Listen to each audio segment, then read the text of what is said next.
When it comes to divorce, navigating asset division can be tricky. Velez Law specializes in guiding clients through every step of this sensitive process. Joining me is Christina Velez, the managing attorney and owner, to talk about this tricky topic. So this is what called asset division. Yes. And dissolution. Yes. Whew. Yeah, it's complicated. It's complex. It's complicated. What does it mean exactly? You know, so when you get married, you compile all these things with your spouse, and then unfortunately, if you're going to get a divorce, then we have to uncompile all of those things, put the assets in their appropriate buckets. So that's the process. A lot of people just think a big ticket item of maybe the house. What do we need to do with the house? But it's everything. And so there are three big areas that you begin to tackle. The first one is marital versus non-marital assets. Explain that. So non-marital assets would be anything that was acquired prior to the marriage.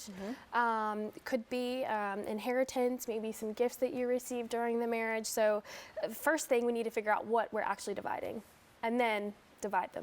All right, not everything always gets split 50-50, right? Correct, yeah, it's actually, we're an equitable distribution state, so that just means fairly, a fair division. All right, next up, big ticket items. So, you know, it's more than just the house. It could be retirement accounts, it could be bank accounts, savings accounts, the china maybe in your home. So it just depends on what people retirement accounts, exactly. Even debt, you got to divide up too, right? Exactly, yep, marital debt. Big things. So I guess in this situation, how early should you begin gathering all your financial documents? Because I mean, you got to prove kind of what is where and who has what. Yeah, I mean, if you are in the decision of taking that step to enter a dissolution, I would say the sooner the better. You want to get your ducks in a row and speak with an attorney. The earlier you start, the better your outcome may be, because you're organized and compiling what we need to figure out how we're going to divide things. All right, next is negotiation versus litigation. Very, very important. Yes. We really don't want to do the one. Right? We don't want to do litigation. We don't really want to do going to court. No, because then it gets more and more expensive. It can be like relatively harder on a family too. Yeah.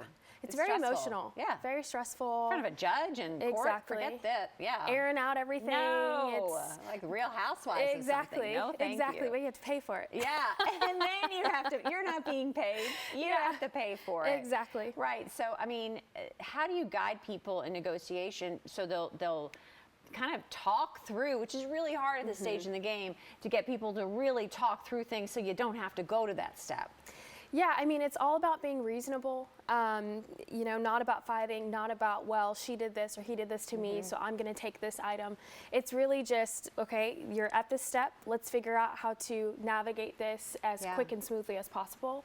And that may be sacrificing something, but that's what divorce is. You have to sacrifice so you can clean slate and break away, and that be that. No need to drag it on for 2, 3, 4 years. Best advice I've heard from people recently, they have said if they've gone through this, that the first thing that they had to come to grips with was really recognizing, what am I going to give up? You know what I mean? Not what do I want, but what am I okay giving up in order to kind of get through this process, and especially have kids in the mix, just to make sure they're going to have a smooth situation. And that's hard to say what I'm going to give up. Yeah, you know, I tell my clients, think about think about the next year, 3rd year, 5th year. Are you going to be worrying about what you gave up now, or is that going to be, you know, no sweat off your back? Already have forgotten that. Exactly. All right, where can we connect with you to get more information? And do you do like a free first consult, or what is a consult like with you? Yeah, so we do a free 15-minute assessment call that just gives us an idea to touch base, see if we're a good fit for each other. I think hiring an attorney is definitely something that is an intimate relationship. Yeah. So you really have to trust that person,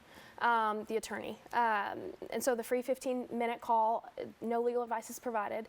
But if you want legal advice and you really want to unpack your case, then we do a 30-minute consult. All right, and where do we go for more information? tvelezlaw.com. tvelezlaw.com. Great to see you. Thanks nice so much. To see Such you. an important topic. To schedule that consult, just go to tvelezlaw.com.